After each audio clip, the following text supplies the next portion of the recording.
New Delhi railway station അപകടത്തിൽ റെയിൽവേയെ തള്ളി railway protection force. അനൗൺസ്മെന്റിലൂടെ ഉണ്ടായ ആശയക്കുഴപ്പമാണ് അപകടത്തിനിടയാക്കിയത് എന്നാണ് RPFന്റെ വാദം. കൂടുതൽ ടിക്കറ്റുകൾ വിൽക്കരുത് എന്ന് സ്റ്റേഷൻ ഡയറക്ടറോട് ആവശ്യപ്പെട്ടിരുന്നതായും RPFന്റെ റിപ്പോർട്ടിൽ വ്യക്തമാക്കുന്നുണ്ട്.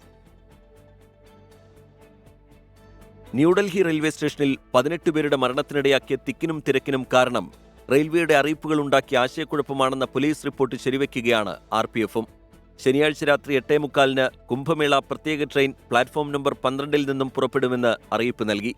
കുറച്ചു സമയത്തിനു ശേഷം Kumbh Mela special train platform number 16 നിന്നും പുറപ്പെടുമെന്ന ഒരു അറിയിപ്പ് വന്നു. പ്ലാറ്റ്ഫോമുകളെ ബന്ധിപ്പിക്കുന്ന നടപ്പാതകളിലെ തിരക്ക് നിയന്ത്രിക്കാൻ RPF ശ്രമിക്കുന്നതിനിടെ വന്ന ഈ അറിയിപ്പ് ആശയക്കുഴപ്പമുണ്ടാക്കുകയും ആളുകൾ നടപ്പാതയിലേക്ക് ഇരച്ചെത്താൻ കാരണമാവുകയും ചെയ്തു എന്നാണ് റിപ്പോർട്ട്. തിരക്ക് വർദ്ധിച്ചതോടെ ന്യൂഡൽഹി റെയിൽവേ സ്റ്റേഷനിലെ അസിസ്റ്റന്റ് സെക്യൂരിറ്റി കമ്മീഷണർ ജാഗ്രതാ നിർദ്ദേശം നൽകി. കൂടുതൽ ടിക്കറ്റുകൾ വിൽക്കരുതെന്ന് സ്റ്റേഷൻ ഡയറക്ടറോട് ആവശ്യപ്പെട്ടുവെന്നും RPFന്റെ റിപ്പോർട്ടിൽ പറയുന്നു. RPF ഉദ്യോഗസ്ഥൻ ഡൽഹി സോണിലെ ഉന്നത ഉദ്യോഗസ്ഥർക്ക് കഴിഞ്ഞ ദിവസം സമർപ്പിച്ച റിപ്പോർട്ടിലാണ് ഇക്കാര്യം വ്യക്തമാക്കുന്നത്. അപകടവുമായി ബന്ധപ്പെട്ട് വിവിധ വകുപ്പുകളോട് റിപ്പോർട്ട് സമർപ്പിക്കാൻ റെയിൽവേ ആവശ്യപ്പെട്ടിരുന്നു.